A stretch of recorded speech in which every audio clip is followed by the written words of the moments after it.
ಓಂ ಶ್ರೀ ಗಣೇಶಾಯ ನಮಃ. ಓಂ ಶ್ರೀ ಗುರುಭ್ಯೋ ನಮಃ. ಓಂ ಶ್ರೀ ಸರಸ್ವತೇ ನಮಃ. ಮಾತೃದೇವೋ ಭವ. ತತ್ವಮಸಿ ಚಾನಲ್ ಪ್ರೇಕ್ಷಕರಿಗೆ ನಿಮ್ಮ ವೆಂಕಟರಾಘವನ್ ಮಾಡ್ತಕ್ಕಂಥ ನಮಸ್ಕಾರಗಳು.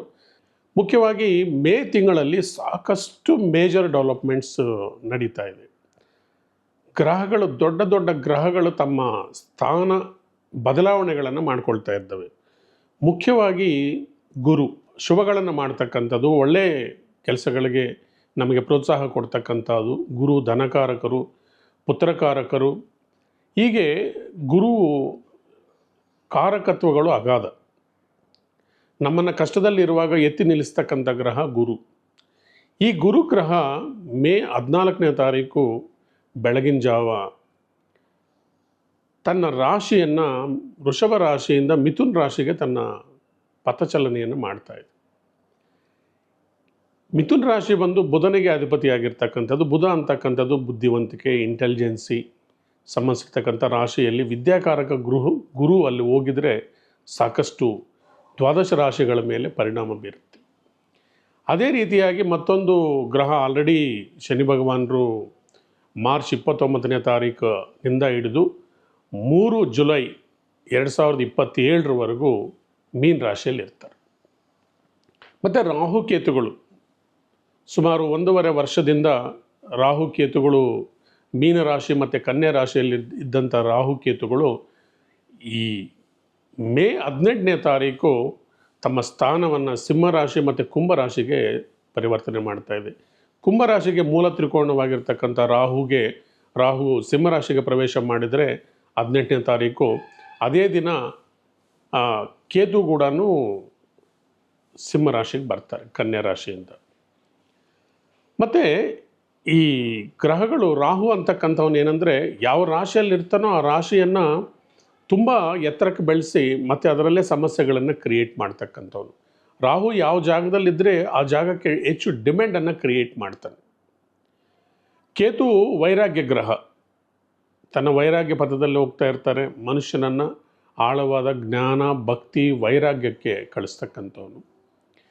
ಮೀನರಾಶಿಯಾದಂಥ ಮೋಕ್ಷ ಸ್ಥಾನದಲ್ಲಿ ಶನಿ ಭಗವಾನರು ಕೂತ್ಕೊಂಡಿದ್ದಾರೆ. ಮೀನರಾಶಿ ಒಂದು ಕನಸುಗಳಿಗೆ ಸಂಬಂಧಿಸಿರ್ತಕ್ಕಂಥದ್ದು, ಮೋಕ್ಷಕ್ಕೆ ಸಂಬಂಧಿಸಿರ್ತಕ್ಕಂಥದ್ದು, ಭಕ್ತಿಗೆ, ವೈರಾಗ್ಯಕ್ಕೆ ಸಂಬಂಧಿಸಿರ್ತಕ್ಕಂಥ ರಾಶಿಯಲ್ಲಿ ಭಕ್ತಿಕಾರಕ ಶನಿ ಭಗವಾನರು ಆ ರಾಶಿಗೆ ಎಂಟ್ರಿ ಕೊಡ್ತಾ ಇದ್ದಾರೆ. ಶಿಸ್ತು, ಸಂಯಮ ಮತ್ತು ದೃಢ ಮನಸ್ತತ್ವವನ್ನು ಕ್ರಿಯೇಟ್ ಮಾಡ್ತಕ್ಕಂಥ ಶನಿ ಭಗವಾನರು ಮೀನರಾಶಿಗೆ ಪ್ರವೇಶ ಮಾಡಿದ್ದಾರೆ. ಮಾರ್ಚ್ 29ನೇ ತಾರೀಕಿಂದ ನೆಕ್ಸ್ಟ್ 2027ವರೆಗೂ ಅವರು ಆ ರಾಶಿಯಲ್ಲಿರ್ತಾರೆ. ಈ ರಾಶಿಯಲ್ಲಿ ಮುಖ್ಯವಾಗಿ ಶನಿ ಭಗವಾನರು ಮನುಷ್ಯನಿಗೆ ಭಕ್ತಿ, ಜ್ಞಾನ, ತಿಳುವಳಿಕೆ ಮತ್ತು ಕಷ್ಟಗಳಿಂದ ಒಬ್ಬ ವ್ಯಕ್ತಿ ಯಾವ ಥರ ಆಚೆ ಬರಬೇಕಂತಕ್ಕಂಥ ಒಂದು ಸೂತ್ರಗಳನ್ನು ಹೇಳ್ಕೊಡ್ತಕ್ಕಂಥ ಶನಿ ಭಗವಾನರು. ಸರಿ, ಹಾಗಾದರೆ ಯಾವ್ಯಾವ ರಾಶಿಯಲ್ಲಿ ಯಾವ್ಯಾವ ಗ್ರಹಗಳ ಚಲನೆ ಇದೆ ಅಂತ ನೋಡೋಣ ಬನ್ನಿ. ಮುಖ್ಯವಾಗಿ ನಾವು ನೋಡ್ತಕ್ಕಂಥದ್ದು ಸೂರ್ಯಗ್ರಹ ಮೇ 15ನೇ ತಾರೀಕು ವೃಷಭ ರಾಶಿಗೆ ಪ್ರವೇಶ ಮಾಡ್ತಾ ಇದ್ದಾರೆ. ಅದೇ ರೀತಿ 7ನೇ ತಾರೀಕಿಂದ 23ನೇ ತಾರೀಕು ಮೇ ಇಲ್ಲಿ ಬುಧ ಗ್ರಹ ಕೂಡ ತಮ್ಮ ಸ್ಥಾನ ಬದಲಾವಣೆಯನ್ನು ಮಾಡಿ ವೃಷಭ ರಾಶಿಗೆ ಬರ್ತಾ ಇದ್ದಾರೆ. ಹಾಗಾದರೆ ಈ ತಿಂಗಳಲ್ಲಿ ದ್ವಾದಶ ರಾಶಿಗಳ ಮೇಲೆ ಯಾವ ಥರ ಪರಿಣಾಮ ಬೀಳುತ್ತೆ ಅಂತಕ್ಕಂಥದ್ದನ್ನು ನೋಡೋಣ ಬನ್ನಿ ಸ್ನೇಹಿತರೆ. ಸರಿ ಪ್ರೇಕ್ಷಕರೇ, ಈಗ ದ್ವಾದಶ ರಾಶಿಯಲ್ಲಿ ಮತ್ತೊಂದು ರಾಶಿಯಾಗಿರ್ತಕ್ಕಂಥ ಕರ್ಕಾಟಕ ರಾಶಿ ಬಗ್ಗೆ ಮಾತಾಡೋಣ ಬನ್ನಿ. ಕರ್ಕಾಟಕ ರಾಶಿ ಜಲರಾಶಿ, ಮನಸ್ಸು ಲಹರಿಯಲ್ಲಿರ್ತಕ್ಕಂಥವ್ರು ಇವರು. ಜಲರಾಶಿಯಲ್ಲಿ ಕುಜ ಕೂತ್ಕೊಂಡಿದ್ದಾರೆ. ಕುಜ ಅಗ್ನಿತತ್ವದ ಗ್ರಹ. ಈ ತಿಂಗಳಲ್ಲಿ ಮುಖ್ಯವಾಗಿ ನಿಮಗೆ ಮೇಜರ್ ಪ್ಲ್ಯಾನೆಟ್ಸ್ ನಿಮ್ಗೆ ಸಪೋರ್ಟಿವ್ ಆಗಿದೆ. ಮುಖ್ಯವಾಗಿ ಮೇ ತಿಂಗಳಲ್ಲಿ 14ನೇ ತಾರೀಕುವರೆಗೂ ಗುರು ಅನುಗ್ರಹಣೆ ನಿಮಗಿದೆ. ಮತ್ತು ಭಾಗ್ಯಸ್ಥಾನದಲ್ಲಿ ಶುಕ್ರ ಇದ್ದಾರೆ. ಶುಕ್ರ ಅಂದರೆ ಗೃಹಕಾರಕ, ವಾಹನಕಾರಕ, ಭೂಮಿ ಇಂಥದ್ದೆಲ್ಲ ಪಡ್ಕೊಳ್ತಕ್ಕಂಥದ್ದು. ಒಡವೆ, ವಸ್ತ್ರ, ಒಡವೆ ಬಿಡಿ, ಬಂಗಾರ ಗಗನಕ್ಕೆ ಏರ್ತಾ ಇದೆ. ನಿಮ್ಮ ಸಾಮರ್ಥ್ಯದಲ್ಲಿ ನೀವು ಮುಖ್ಯವಾಗಿ ಮನೆ, ವಾಹನ ಇಂಥದನ್ನೆಲ್ಲ ಪರ್ಚೇಸ್ ಮಾಡ್ತಕ್ಕಂಥ ಸಮಯ ಕೂಡ ನಡೀತಾ ಇದೆ. ಹಾಗೆ ನಿಮ್ಮ ರಾಶಿಗೆ 3ನೇ ಮನೆಯಲ್ಲಿ 18ನೇ ತಾರೀಕುವರೆಗೂ ಕೇತು ಕೂಡ ನಿಮ್ಗೆ ಅನುಕೂಲವಾಗಿದ್ದಾರೆ.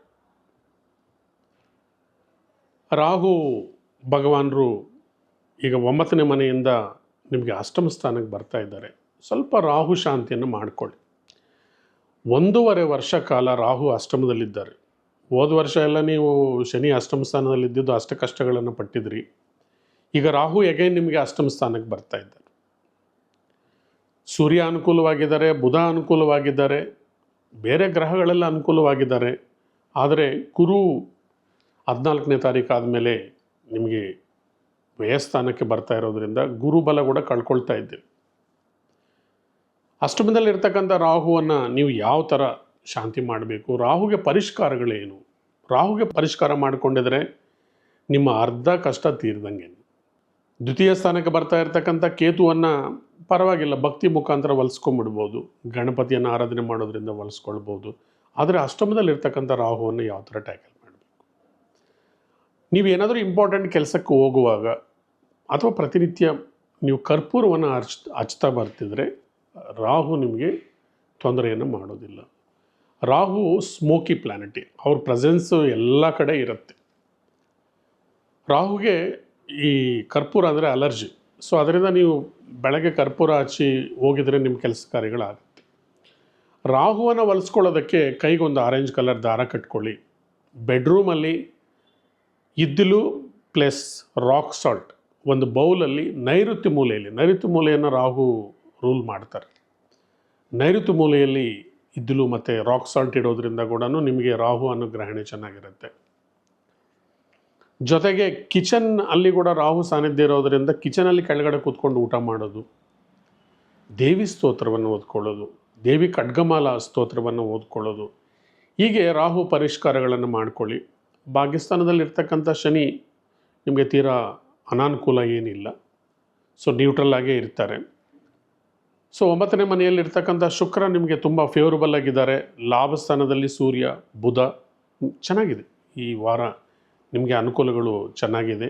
ಕೇತು ಭಗವಾನರು ಮತ್ತು ಕುಜ ಕೂಡ ನಿಮ್ಮ ರಾಶಿಯಲ್ಲೇ ಇರೋದರಿಂದ ಕುಜನನ್ನು ನೀವು ಹೊಲಿಸ್ಕೋಬೇಕು. ಮತ್ತು ಆರ್ಥಿಕ ಪರಿಸ್ಥಿತಿಗಳಿಂದ ಆಚೆ ಬರಬೇಕಂದ್ರೆ ಋಣಮೋಚಕ ಮಂಗಳ ಸ್ತೋತ್ರವನ್ನು ಓದ್ಕೊಳ್ಳಿ, ಅಥವಾ ಲಕ್ಷ್ಮೀ ನರಸಿಂಹ ಋಣಮೋಚಕ ಲಕ್ಷ್ಮೀ ನರಸಿಂಹ ಸ್ತೋತ್ರವನ್ನು ಕೂಡ ಓದ್ಕೊಳ್ಳಿ. ಲಕ್ಷ್ಮೀ ನರಸಿಂಹ ಸ್ವಾಮಿಯನ್ನು ಮತ್ತು ಸುಬ್ರಹ್ಮಣ್ಯ ಸ್ವಾಮಿನ ಆರಾಧನೆ ಮಾಡಿದರೆ ಕುಜರು ನಿಮಗೆ ಅನುಕೂಲವಾಗ್ತಾರೆ.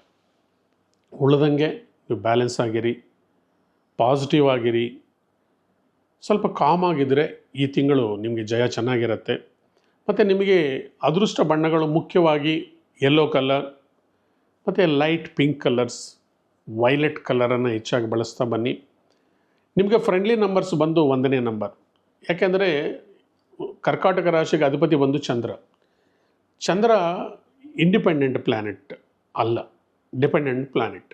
ಸೂರ್ಯನಿಂದ ಬೆಳಕು ತಗೊಂಡು ತಾನು ಬೆಳಗೋದ್ರಿಂದ ಹೆಚ್ಚಾಗಿ ಸೂರ್ಯನ ನಂಬರ್ ಆಗಿರ್ತಕ್ಕಂಥ 1ನೇ ನಂಬರನ್ನು ಬಳಸಿ. 1ನೇ ನಂಬರ್ಗೆ ಸಂಬಂಧಿಸಿರ್ತಕ್ಕಂಥ ನಂಬರ್ಸ್ ನಿಮ್ಮ ವೆಹಿಕಲ್ ನಂಬರಲ್ಲಿ, ಮೊಬೈಲ್ ನಂಬರಲ್ಲಿ ಇತ್ಯಾದಿ ಶುಭ ಕಾರ್ಯಗಳನ್ನು ಮಾಡುವಾಗ 1ನೇ ನಂಬರ್ ಮೇಲೆ ಹೆಚ್ಚಾಗಿ ಡಿಪೆಂಡ್ ಆಗಿ.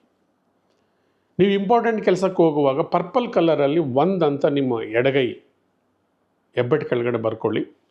ಇಂಟರ್ವ್ಯೂ ಅಟೆಂಡ್ ಮಾಡಿ ಅಥವಾ ಮದುವೆ ವಿಚಾರವಾಗಿ ಬರ್ತಕ್ಕಂಥ ಮದುವೆ ಸಂಪ್ರದಾಯಗಳ ವಿಚಾರದಲ್ಲಿ ಕೂಡ ನೀವು 1 ಬರ್ಕೊಂಡು ಹೋಗಿದರೆ, ಅಥವಾ 1 ನೀವು ಪ್ರತಿನಿತ್ಯ ಪರ್ಪಲ್ ಕಲರಲ್ಲಿ ಬರ್ಕೊಂಡಿದರೆ ನಿಮಗೆ ಜಯ ಸಿಕ್ಕತ್ತೆ, ಜನಮನ್ನಣೆ ಸಿಕ್ಕತ್ತೆ, ನೀವು ಪ್ರಗತಿಯನ್ನು ಕಾಣ್ಬೋದು.